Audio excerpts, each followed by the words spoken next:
Et dis donc internet, cette semaine j'ai envie de vous parler de l'altercation qu'il y a entre Apple et le FBI. Vous voyez ça ou pas? Il y a deux types de personnes qui savent, il y a ceux qui sont fans d'Apple et puis il y a les agents secrets. Je vous laisse savoir de quelle catégorie je fais partie. Le FBI est en possession d'un téléphone et ils aimeraient le craquer et donc ils ont demandé à Apple de les aider, mais Apple refuse. Mais ils refusent? C'est le FBI, mon pote. Dans ma tête, le FBI, tu refuses pas. Mais non, sinon ils vont t'envoyer Bruce Willis. C'est sûr qu'en France, on risque moins ça. T'envoies Julie Lescaut, c'est bon. Ouais, tu sens bien qu'elle va pas craquer un iPhone. Ah, je comprends pas. On a essayé 1, 2, 3, 4, 5, 6? Non. C'est quoi? Trouve sa date de naissance. J'ai une idée derrière la tête. On va rentrer dans la partie un petit peu technique de ce qui s'est passé. À la base, il y a deux mémoires. Il y en a une dans l'iPhone, en vivant, et on est déjà perdu. Donc ça veut dire qu'il y a ces deux mémoires-là. Apple, d'habitude, il laisse l'accès au cloud. Tu vois, d'habitude, ils disent au FBI, oui, vous pouvez aller regarder ce qui se passe là-bas. Mais là, le FBI, ils ont trop bidouillé des trucs, et donc du coup, ils ont effacé la sauvegarde du cloud. Ce qui fait qu'ils se retrouvent...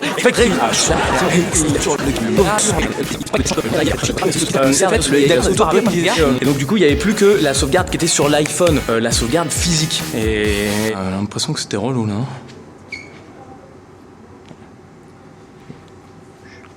Moi, je sais pas exactement quelle est la bonne solution, parce que le FBI, il dit tu crées le logiciel et on l'utilise juste une fois. Et à partir du moment où tu donnes l'accès, tu vas donner l'accès à tout le monde, y compris aux terroristes. Et donc là, c'est inquiétant. Tim Cook, le patron, il a dit « Moi, j'ai l'impression de fabriquer un cancer pour l'iPhone. » Mais ça, c'est Apple. Nos produits sont vivants. Arrête, tu peux pas comparer un téléphone et un être humain. C'est comme si tu voyais un mec qui a le cancer, tu fais « Oh, tu serais pas un peu à plat de batterie, toi ?»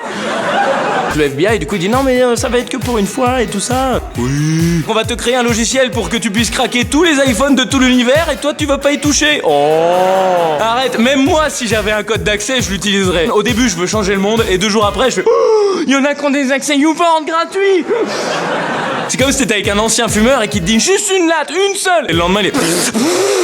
Mais j'arrête quand je veux, hein. Ah, quand je veux.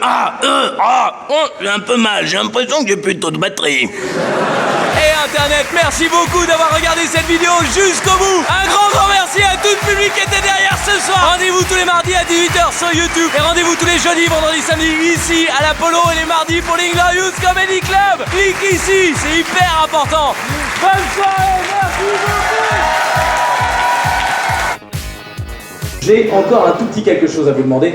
D'habitude, je prends le temps de sortir avant tout le monde pour saluer chacun, mais j'ai une vanne qui me semble marrante, qui nécessite que vous partiez tous.